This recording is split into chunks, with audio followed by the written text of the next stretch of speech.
അങ്ങനെ കാത്തിരുന്ന് നമ്മുടെ ഇടക്കുന്നി ഉത്തരവിളക്ക് വൈകിട്ട് പഞ്ചവാദിയും പുലർച്ചെ പഞ്ചാരിയാണ്. ഒരാളോട് നമ്മൾ പ്ലെയിൻ കിസ് ചോദിച്ചത് എന്താണോ എന്നെ കണ്ടപ്പോ തന്നില്ല കേട്ടോ. ആ സങ്കടത്തിലൊന്നല്ല നമ്മൾ കുറച്ച് സമ്പാദ്യം എടുത്ത് അങ്ങോട്ട് കുടിക്കാന്ന് ചോദിച്ചു. എന്താണെന്നറിയില്ല, ഭയങ്കര ചൂട്. അപ്പുറത്ത് പഞ്ചവാദി നടക്കുമ്പോ ഞങ്ങൾ ഇവിടെ പോവാണ്ട് ഇന്ത്യയുടെ കളി ലൈവ് കണ്ടോണ്ട് കേട്ടോ. ഉത്തരവിളക്ക് അല്ലെങ്കിൽ നമ്മൾ അവിടെ പോയി കണ്ടേനെ കളി. ഇതിന്റെ ഇടയിൽ നമ്മുടെ രാജേട്ടൻ വന്ന് എല്ലാവർക്കും കൈ കൊടുക്കണം. ഞാൻ പൊളിറ്റിക്സ് പറയുന്നില്ല, പക്ഷെ ആളോ നല്ല മനുഷ്യനാണ്. അങ്ങനെ നമ്മൾ വിചാരിച്ച മാതിരി ഇന്ത്യ ജയിച്ചിരിക്കുന്നു. ഒന്നും നോക്കില്ല, ആ സന്തോഷത്തിൽ പോയിട്ട് അങ്ങോട്ട് ഭക്ഷണം കഴിക്കാൻ. നമ്മൾ വേറെ എന്ത് മിസ്സായാലും ഭക്ഷണം മാത്രം മിസ്സാക്കാൻ പാടില്ല. ഇതൊക്കെ ഇങ്ങനെ കൂട്ടി കുഴച്ച് ഇങ്ങനെ കഴിച്ചാണ്ടല്ലോ എന്റെ സാറേ സ്വർഗം. ഞങ്ങൾ ഈ പറയുന്നേ നമ്മളൊക്കെ പുറത്തു പോയി ഏറ്റവും കൂടുതൽ മിസ്സാവുമ്പോൾ ഐറ്റംസ് നമ്മൾ തൃശ്ശൂർക്കാർക്ക് ഏറ്റവും മിസ്സാവാൻ നമ്മുടെ പൂരങ്ങളെ. എല്ലാവരും പുലർച്ചെ പഞ്ചായത്തിലേക്കുള്ള ഒരുക്കത്തില്ല. ക്യാമറയ്ക്ക് നോക്കിയില്ലെന്നുണ്ട് എഴുന്നേറ്റൊക്കെ നിന്ന് നമുക്ക് കൈതണ്ട്. തൈക്കാട്ട് ശരി ഭഗവതി ആപ്പാനെ കുറങ്ങണനായി താലിലെടുത്ത് കഴിക്കണം. ചെക്കൻ കണ്ണന്റെ മുതലല്ലേ. അപ്പൊ പിന്നെ പറഞ്ഞിട്ട് കാര്യം ഇതൊക്കെ ആയിട്ട് ഇന്ന് കേറാൻ പോണ കോലം. നാട്ടില് നമുക്ക് സ്ഥിരം കുറച്ച് കാഴ്ചക്കാരുണ്ട് കേട്ടോ. അങ്ങനെ തലേക്കെട്ടൊക്കെ കിട്ടി തുടങ്ങി. കോലം കയറി കഴിഞ്ഞാൽ പിന്നെ കുറച്ചായിത്തേക്ക് പറയും കാര്യങ്ങളൊക്കെ ഉണ്ടാവും. ഞാൻ പിന്നെ കുറച്ചേരം പറയില്ല പോയി. ഞാൻ പണിയെടുക്കണില്ല ആരോ പറഞ്ഞത് ഞാൻ ഓർക്കുന്നു. അവര് ഇതൊക്കെ കണ്ട് പഠിക്കും. പടക്കത്തുമാര്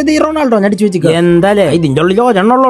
ഞാൻ ചെയ്യുന്ന വലിയ രീതിയിൽ പൊട്ടണ കാണാനൊക്കെ അടുത്തായിട്ട് നിന്നു. ഇതിന്റെ ശബ്ദല്ലേ സംഭവം മോളി പോയിട്ട് കളറായെങ്കിലും അടുത്ത് നിന്നപ്പോ ചെറിയ തറമ്പലൊക്കെ ഉണ്ടായിരുന്നു. പിന്നെ ഒടുക്കത്തെ കഷ്ടന്മാരുടെ എല്ലാവർക്കും വേണ്ടി ഇവിടെ ഊഞ്ഞാലൊക്കെ ഉണ്ടാക്കി. പൂരം കാണാൻ വേണോ ഇത് ആടിയിട്ട് പോയാൽ മതി എന്നാണ് പറയണത്. അങ്ങനെ കാത്തിന്ന് നമ്മുടെ 10 നാഴിക പഞ്ചായത്ത് ഇവിടെ തുടങ്ങി. ഞാൻ ചെറുതായിരിക്കുമ്പോൾ എന്റെ അമ്മ അങ്ങോട്ട് വിടില്ല ആഞ്ഞുണ്ടെന്നൊക്കെ പറഞ്ഞിട്ട് രാവിലെ 5 മണി 5:30 ആകുമ്പോ അമ്മയുടെ കൂടെ വരെ ചെയ്യാറ്. അല്ല അതൊക്കെ ഒരു കാലം ഞാൻ ഇങ്ങനെ വെറുതെ ഒന്ന് പാലിവെക്കും. എന്തായാലും പഞ്ചായത്ത് കത്തിച്ചിട്ടുണ്ട്. ഇതിന്റെ ഇടയിൽ നമ്മൾ മേളക്കാർക്ക് ചായയും വെള്ളം കൊടുക്കുന്നുണ്ട്. നമുക്ക് പിന്നെ ക്യാമറമാൻ ഒന്നും ഇല്ലോണ്ട് അതൊന്നും കാര്യം. എന്റെ മോന് ഡെഡിക്കേഷൻ എന്നൊക്കെ പറയണെങ്കിൽ എനിക്ക് താളക്കാരൊക്കെ സമ്മതിക്കണല്ലേ. അങ്ങനെ അവസാനമായിട്ട് ആറാടല്ലോ അങ്ങോട്ട് അഴിഞ്ഞാടി. അങ്ങനെ ഇക്കൊല്ലത്ത് നമ്മുടെ ഉത്തരവിളക്ക് കഴിഞ്ഞു. അടുത്ത കൊല്ലം ഉത്തരവിളക്കിന് ഇവിടെ ഉണ്ടാവോ? അല്ല ജീവിതാണല്ലോ. എങ്ങോട്ടൊക്കെ എത്തിപ്പെടുന്ന ദൈവത്തിന് ഇവിടും തൊട്ട് ഇനി ഒരു കൊല്ലത്തെ കാത്തിരിപ്പ് എല്ലാവരും തുടങ്ങിയിട്ട്. ഇഷ്ടപ്പെട്ട് കഴിഞ്ഞാൽ ഫോളോ ചെയ്തോളൂ, ലൈക്ക് ചെയ്തോളൂ. അപ്പൊ നാളെ കാണാം. Bye from